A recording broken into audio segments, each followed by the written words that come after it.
Okay, hi, my name is Natalia, and I am going to be talking about the story of the gospel today. Super exciting. I'm obviously really passionate about it. Um, to start out, we're just going to assume that I were talking to someone with no knowledge, no prior knowledge of the gospel or God or anything. So where I would start is creation. So in the beginning, there was nothing but God. And John 1:1 says, in the beginning was God, and the Word was God, and the Word was with God. And that tells us that even before creation of the earth and us, God was always there. And then, so there is nothing but darkness. So God decided, he looked out at the darkness and he decided that he wanted to make something, create something for his glory, and that's when he created the universe. He created it in 7 days. On the first day, God said, "Let there be light," and there was light. On the second day, God created the heaven and the earth. He separated the spiritual realm from our human world, and he created heaven and earth. And then on the third day, he created land and sea. He created oceans for the sea animals and land for the land animals and humans like us. Then on the fourth day, he created the vegetation, and that includes all of your trees, plants, fruits, vegetables, anything that grows from soil or on trees. He created that on the fourth day. Then, on the fifth day, he created the sun, moon, and stars. He created day and night. And this is important because God wanted there to be a separation from lightness and darkness, and that's why he created day and night. He also created the stars and the sun. He also created sea creatures and birds, so things that fly and beings to be in the ocean. Then he created the land creatures, but that doesn't include us. He just created like the land animals. And then he created man, and he created Adam. And then Genesis 1:28 says, "Be fruitful and multiply and rule over animals and land." God created man in his own image, and he created us to be fruitful and multiply and to rule over the earth. God, on the seventh day, rests. And you can find that in Genesis 2:1-3. And after everything he made, he said, "Oh, this is good. It is good. It is good." He saw that it is good. And that's really important because we know that God, everything God makes is perfect because that's how he wanted it to be. But the only thing God did not look upon and say it is good was when he created man. What he said when he looked upon man was that it was not good for him to be alone and he needed a helper suitable for him. So God made Adam fall asleep. He took out one of Adam's ribs, and he made a woman called Eve from part of Adam's rib. So after a while, Adam and Eve are living in the garden. They're fine, and then one day, this is the fall of man and the introduction of sin. Adam and Eve lived in the garden, which was their home with God. This can be found in Genesis 2. Then one day, with everything that God had created, there was a serpent, a snake, and a serpent tempted Eve. God told them in the garden that they could eat the fruit of any tree except for the tree of the knowledge of good and evil. But then a serpent came along one day and told Eve, "God doesn't really know. God's just lying to you. God doesn't really know what he's talking about. He just doesn't want you to experience how good this can be for you." And so Eve ate the fruit that's found in Genesis 3:6. Next, we have Eve, who just ate the fruit. She goes to Adam and she was like, "Adam, you gotta try this. It's amazing. I just tried the fruit that God told us not to try. You try it." And so Adam tries that in Genesis 3:6-7. This was the first sin. This was disobeying God. So this is how sin entered the world, because they ate the fruit that God had told them not to eat. Then, after they have both realized what they've done, the covering of God's glory was taken off of them, and they knew that they were naked because they didn't have that covering on them anymore. That's in Genesis 3:7. Then God comes and he's reprimanding Adam and Eve. He's like, I told you you could have whatever fruit, but you chose to disobey me. And then that's in Genesis 3:8-13. God looks at the serpent and he curses the serpent and he says, because of what you've done, you'll never be able to walk. It's going to slither around on the ground your whole life. So who knows? Maybe snakes had legs and stuff before then. We don't really know. But that was God's punishment to the serpent, who we know is Satan. And then he gives Eve her punishment, and that is that she will have pain in childbearing, and that's Genesis 3:16. Then he gives Adam his punishment, and he says because of what Adam did, Adam will have to work to eat and to take care of his family and support themselves with hard work. And then after this, God, because of the sin that came in between Adam and Eve and the glory of God, they had to be separated and taken out of the Garden of Eden. So they're separated. There's no Garden of Eden anymore. They don't live there anymore. They're separated from God. They have children. They go on with their lives. And then we have God's promise and covenant. Mankind, after Adam and Eve, just kept becoming more corrupt, more sin. Sin was just entering the world everywhere, and that's in Genesis 6:1-7. But God found favor in one man, and that man was Noah. So God goes to Noah, and he tells Noah to build an ark. Noah did just as God told him, and that's why God chose him, because Noah was faithful. Noah took his family and 2 of every land animal aboard on this big, huge boat, because God told Noah to build a boat because he was going to flood the earth to wipe out all the wickedness.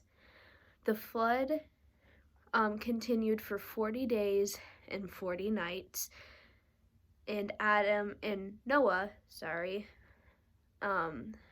water prevailed on the earth for 150 days. This is all in Genesis 6 and 7.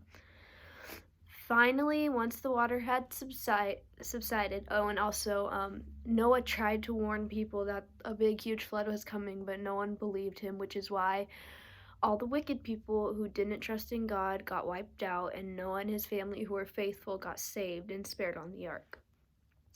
After the water subsided, Noah found land, came off the ark, built an altar, made sacrifices to the Lord, and God made a rainbow as a symbol to never wipe out the population again. That is found in Genesis 8.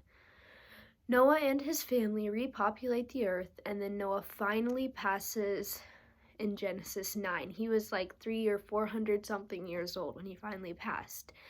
Out of Noah's family came Abraham, and Abraham was called by the Lord in Genesis 10. God made a covenant with Abraham. He was very in his old age, and him and his wife Sarah had never had their own son before.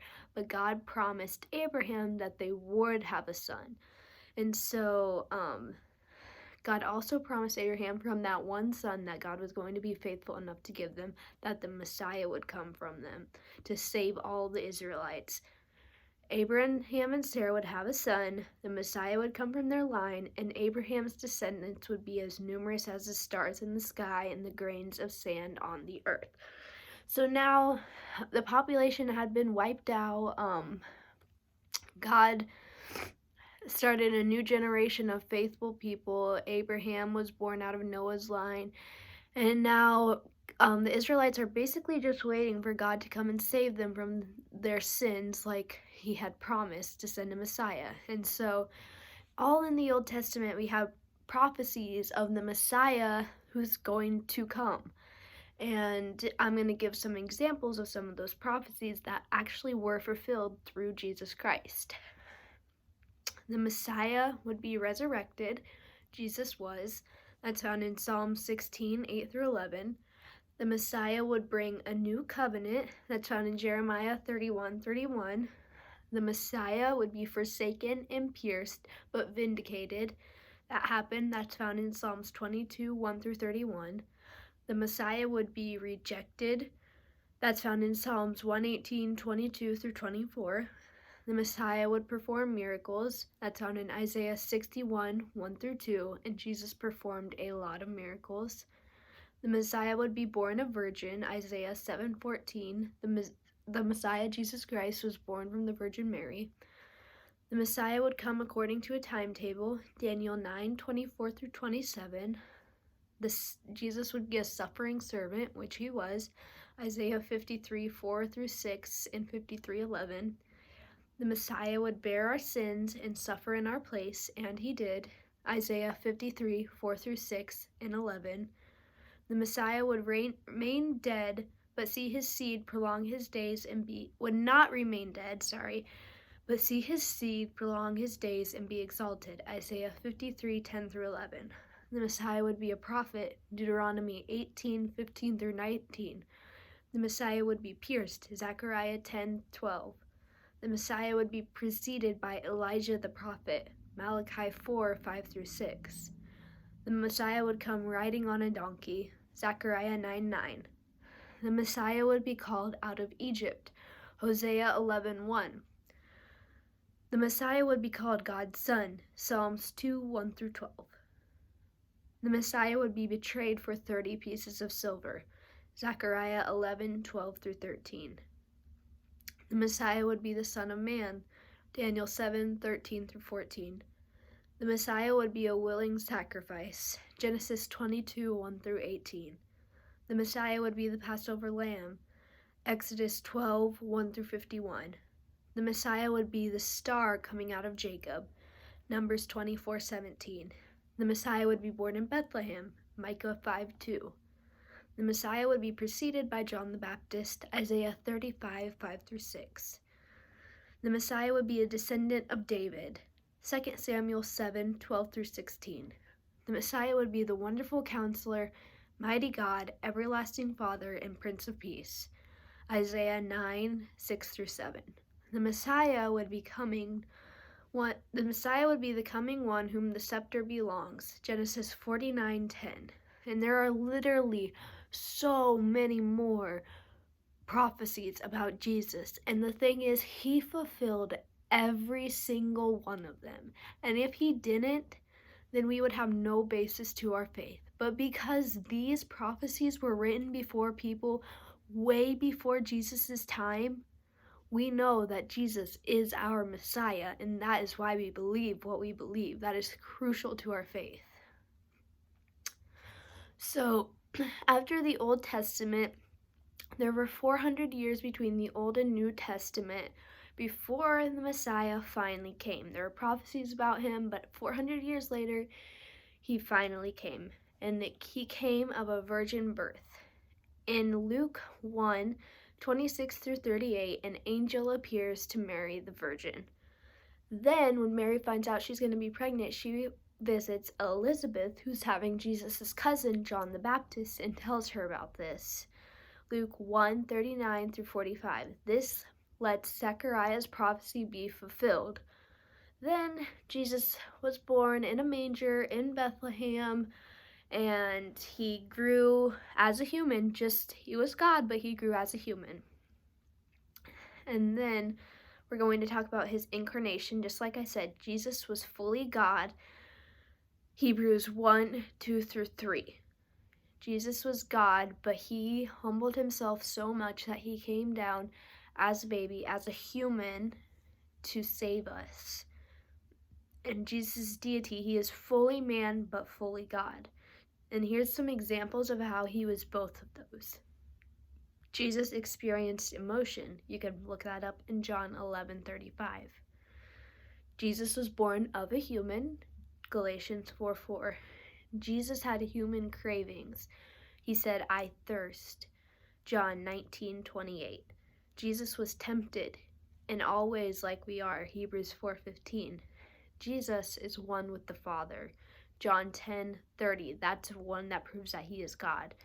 Jesus was always there, and the Word was the beginning, In the beginning was the Word was with God, and the Word was God, and he was always there before the beginning of time. John 8:58. And he was also worshipped by his followers. And if he wasn't God, then why would they be worshiping him? But that's in Matthew 14:33. Next, we're going to go on to Jesus' life and works. He did a ton of miracles, and I'm going to give some examples of those. He turned water to wine in John 2:1-11. He cured a nobleman's son in John 46-47. He made great hauls of fishes when they had fished all night but got nothing. Luke 5:1-11. He cast out demons. Mark 1:23-28. He cured Peter's mother-in-law of a fever. Mark 1:30-31. He healed a leper. Mark 1:40-45. Healed a centurion's servant. Matthew 8:5-13. Raised the widow's son from the dead. Luke 7:11-18. He stilled a storm. Matthew 8:23-27. Cured 2 demoniacs. Matthew 8:28-34. He cured a paralytic and let him walk again. Matthew 9:1-8.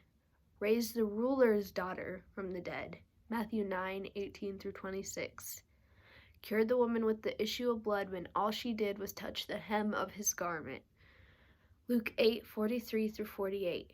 He healed the blind. Matthew 9:27-31. He loosened a tongue. Matthew 9:32-33. He fed 5,000 people with only 2 loaves of bread and 5 fish. Matthew 14:15-21. He raised Lazarus from the dead. John 11:1-46, and so many more. But you see, it just in that period, 3 instances where he literally had so much power, he raised people from the dead. Now we'll move on to Jesus' teaching. One of the main things important about his teaching, main staples of his teaching, was his Sermon on the Mount in Matthew 5. It talks about salt and light, the Beatitudes. If you need to learn about his teaching, that's a really, really good place to start. Jesus also prayed. He prayed in the Garden of Gethsemane, and he also got angry. And so everything that Jesus did, we have to look at, and we have to ask why, and we have to understand why he did that, and we have to model what he did. Then Jesus died, and this is the main staple of our faith. He had the Last Supper, and then Judas betrayed him for 30 pieces of gold. They came and arrested him. He was hung on a cross, and he was buried. And that is Matthew 26-27. But then, 3 days after he had died, Mary found the tomb empty in Matthew 28:5-6. Then Jesus appeared to Peter. Jesus appeared to small gatherings of apostles. Jesus appeared to Thomas, and all of these people saw him after he had been dead, and all of these people can recount seeing him and wrote it down that they saw him after they recorded that he was dead. He spent 40 days after he rose back to life teaching his apostles, and that starts in Acts 1:3. After the 40 days, Jesus gave the Great Commission, and that's Matthew 28:16-20. Go out into the world and preach to all nations, baptizing them in the name of the Father, the Son, and the Spirit. And then after that, he ascended back to heaven and told them that he'd soon be back. Jesus hasn't returned yet. We're still waiting for his return. But Revelation 3:10 says he'll gather his people. And in Revelation 3:10, when he comes back, he's going to cast judgment. But after judgment, Jesus will rule for 1,000 years. And that's in Revelation 20. And then the reconciliation, Satan and the enemies of Jesus will be thrown into the lake of fire, Revelation 20:10. And then we, all of the followers of Jesus, because of what he did for us and because of our faith in him, we get to enter into the New Jerusalem and live with Jesus for eternity. That's Revelation 21:2. Jesus will establish, this is his kingship. He will establish his kingdom on earth. There will be no more sin, pain, or suffering, and we will live with Jesus for eternity. And that's Revelation 21:10. So you can see that there is so many things that point to Jesus as being our Savior, and there's just so many things to put our faith in that it's really hard to understand why anyone wouldn't. Like, after looking what an innocent man did for us, the least we can do is dedicate our lives to loving him.